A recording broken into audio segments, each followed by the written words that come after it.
The Cask of Amontillado by Edgar Allan Poe. The thousand injuries of Fortunato I had borne as best I could, but when he ventured upon insult I vowed revenge. You who so well know the nature of my soul will not suppose, however, that I gave utterance to a threat. At length I would be avenged.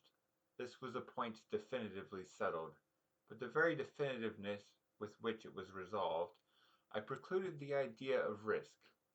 I must not only punish, but punish with impunity. A wrong is unredressed when retribution overtakes its redresser. It is equally unredressed when the avenger fails to make himself felt as such to him who has done the wrong. It must be understood that neither by word nor deed had I given Fortunato cause to doubt my good will. I continued, as was my wont, to smile in his face, and he did not perceive that my smile was now at the thought of his immolation. He had a weak point, this Fortunato, although in other regards he was a man to be respected, and even feared. He prided himself on his connoisseurship in wine. Few Italians have the true virtuoso spirit. For the most part, their enthusiasm is adopted to suit the time and opportunity to practice imposture upon the British and Austrian millionaires. In painting and gimmery, Fortunato, like his countrymen, was a quack, but in the matter of old wines he was sincere. In this respect I did not differ from him materially. I was skilful in the Italian vintages myself, and bought largely whenever I could. It was about dusk one evening during the supreme madness of the carnival season that I encountered my friend. He accosted me with excessive warmth, for he had been drinking much. The man wore motley. He had on a tight-fitting party-striped dress, and his head was surmounted by the conical cap and bells. I was so pleased to see him that I thought I should never have done wringing his hand. I said to him, "My dear Fortunato, you are luckily met. How remarkably well you are looking to-day! But I have received a pipe of what passes for Amontillado, and I have my doubts." "How?" said he. "Amontillado? A pipe? Impossible! And in the middle of the carnival!" "I have my doubts," I replied, and as I was silly enough to pay the full Amontillado price without consulting you in the matter, you were not to be found, and I was fearful of losing a bargain. "Amontillado!" "I have my doubts." "Amontillado!" "And I must satisfy them." "Amontillado!" "As you are engaged, I am on my way to Lucchesi. If anyone has a critical turn, it is he. He will tell me—" "Lucchesi cannot tell Amontillado from sherry." "And yet some fools will have it that his taste is a match for your own.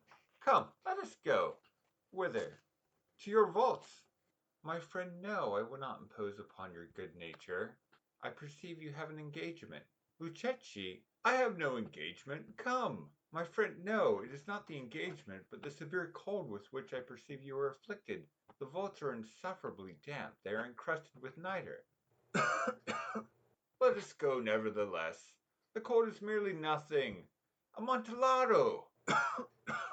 You have been imposed upon. And as for Lucchesi, he cannot distinguish sherry from Amontillado." Thus speaking, Fortunato possessed himself of my arm, putting on a mask of black silk, and drawing a roquelaire closely about my person. I suffered him to hurry me to my palazzo. There were no attendants at home. They had absconded to make merry in honor of the time.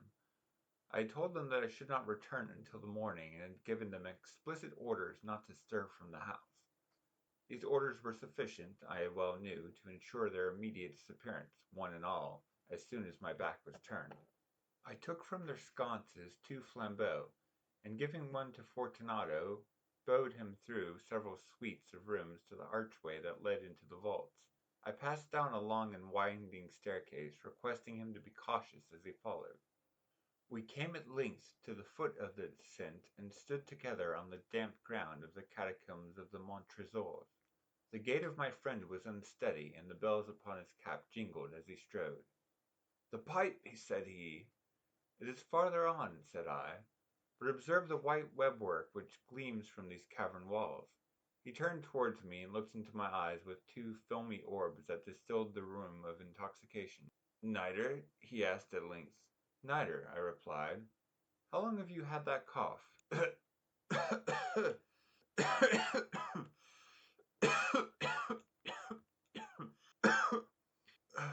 My poor friend found it impossible to reply for many minutes. "It is nothing," he said at last.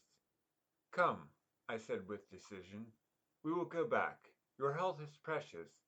You are rich, respected, admired, beloved. You are happy, as once I was. You are a man to be missed. For me it is no matter. We will go back. You will be ill, and I cannot be responsible. Besides, there is Lucchesi." "Enough," he said. "The cough is a mere nothing. It will not kill me. I shall not die of a cough." "True, true," I replied. "And indeed I had no intention of alarming you unnecessarily. But you should use all proper caution. A draught of this Medoc will defend us from the damps." Here I knocked off the neck of a bottle which I drew from a long row of its fellows that lay upon the mould. "Drink," I said, presenting him the wine. He raised it to his lips with a leer. He paused and nodded to me familiarly while his bells jingled. "I drink," he said, "to the buried that repose around us." "And I to your long life." He again took my arm and we proceeded. "These vaults," he said, "are extensive." "The Montresors," I replied, "were a great and numerous family." "I forget your arms." "A huge human foot d'or and a field of azure. The foot crushes a serpent rampant whose fangs are embedded in the heel." "And the motto?" "Nemo me impune licet." "Good!" he said. The wine sparkled in his eyes and the bells jingled. My own fancy grew warm with the Medoc. We had passed through the walls of piled bones, with casks and puncheons intermingling, into the inmost recesses of the catacombs. I paused again, and this time I made bold to seize Fortunato by an arm above the elbow. "The nitre," I said. "See, it increases. It hangs like moss upon the vaults. We are below the river's bed. The drops of moisture trickle among the bones. Come, we will go back ere it is too late. Your cough—" "It is nothing," he said. "Let us go on. But first, another draught of the Medoc." I broke and reached him a flagon of de Grave. He emptied it at a breath. His eyes flashed with a fierce light. He laughed and threw the bottle upwards with a gesticulation I did not understand. I looked at him in surprise. He repeated the movement, a grotesque one. "You do not comprehend?" he said. "Not I," I replied. "Then you are not of the Brotherhood." "How?" "You are not of the Masons." "Yes, yes," I said. "Yes, yes." "You? Impossible! A Mason?" "A Mason," I replied. "A sign," he said. "It is this," I answered, producing a trowel from beneath the folds of my roquelaire. "You jest," he exclaimed, recoiling a few paces. "But let us proceed to the Amontillado." "Be it so," I said, replacing the tool beneath the cloak, and again offering him my arm. He leaned upon it heavily. We continued our route in search of the Amontillado. We passed through a range of low arches, descended, passed on, and descending again arrived at a deep crypt in which the foulness of the air caused our flambeaux rather to glow than flame. At the most remote end of the crypt there appeared another less spacious. Its walls had been lined with human remains, piled to the vault overhead in the fashion of the great catacombs of Paris. 3 sides of this interior crypt were still ornamented in this manner. From the 4th the bones had been thrown down and lay promiscuously upon the earth, forming at one point a mound of some size. Within the wall thus exposed by the displacing of the bones, we perceived a still interior recess, in depth about 4 feet, in width 3, and height 6 or 7. It seemed to have been constructed for no special use in itself, but formed merely the interval between 2 of the colossal supports of the roof of the catacombs, and was backed by one of their circumscribing walls of solid granite. It was in vain that Fortunato, uplifting his dull torch, endeavored to pry into the depths of the recess. Its termination in the feeble light did not enable us to see. "Proceed," I said. "Herein is the Amontillado. As for Lucchesi—" "He is an ignoramus," interrupted my friend, as he stepped unsteadily forward, while I followed immediately at his heels.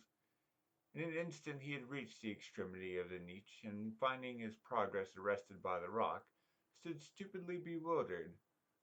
A moment more, and I had fettered him to the granite. In its surface were two iron staples, distant from each other about 2 feet horizontally. From one of these depended a short chain, from the other a padlock. Throwing the links round his waist, it was but the work of a few seconds to secure it. He was too much astounded to resist. Withdrawing the key, I stepped back from the recess. "Pass your hand," I said, "over the wall. You cannot help feeling the nitre. Indeed, it is very damp. Once more, let me implore you to return. No? Then I must positively leave you. But I must first render you all the little attentions in my power." "The Amontillado!" ejaculated my friend, not yet recovered from his astonishment. "True," I replied, "the Amontillado." As I said these words, I busied myself among the pile of bones of which I have before spoken. Throwing them aside, I soon uncovered a quantity of building stone and mortar. With these materials, and with the aid of my trowel, I began vigorously to wall up the entrance of the niche. I had scarcely laid the first tier of my masonry when I discovered that the intoxication of Fortunato had in a great measure worn off. The earliest indication I had of this was a low moaning cry from the depths of the recess. It was not the cry of a drunken man. There was then a long and obstinate silence. I laid the second tier, and the third, and the fourth, and then I heard the furious vibrations of the chain. The noise lasted for several minutes, during which, that I might hearken to it with the more satisfaction, I ceased my labors and sat down upon the bones. When at last the clanking subsided, I resumed the trowel and finished without interruption the fifth, the sixth, and the seventh tier. The wall was now nearly upon a level with my breast. I again paused, and holding the flambeau over the mason work, threw a few feeble rays upon the figure within. A succession of loud and shrill screams, bursting suddenly from the throat of the chained form, seemed to thrust me violently back. For a brief moment I hesitated, I trembled. Unsheathing my rapier, I began to grope with it about the recess, but the thought of an instant reassured me. I placed my hand upon the solid fabric of the catacombs and felt satisfied. I reapproached the wall. I replied to the yells of him who clamored. I re-echoed. I aided. I surpassed them in volume and in strength. I did this, and the clamorer grew still. It was now midnight, and my task was drawing to a close. I had completed the 8th, the 9th, and the 10th tier. I had finished a portion of the last and the 11th. There remained but a single stone to be fitted and plastered in. I struggled with its weight. I placed it partially in its destined position. But now there came from out the niche a low laugh that erected the hairs upon my head. It was succeeded by a sad voice which I had difficulty in recognizing as that of the noble Fortunato. The voice said, "Ha! ha! ha! ha! He! he! he! A very good joke indeed, an excellent jest. We will have many a rich laugh about it at the palazzo. He! he! Over our wine. Ha! ha! ha! The Amontillado," I said. "Ha! ha! ha! Yes, the Amontillado. But is it not getting late? Will not they be awaiting us at the palazzo, the Lady Fortunato and the rest? Let us be gone." "Yes," I said, "let us be gone." "For the love of God, mon trésor!" "Yes," I said, "for the love of God." But to these words I hearkened in vain for a reply. I grew impatient. I called aloud, "Fortunato!" No answer.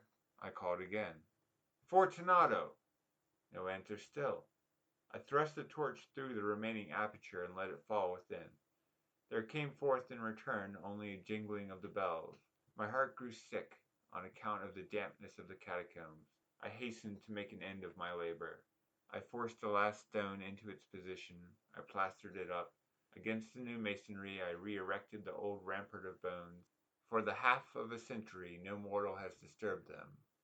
In pace requiescat.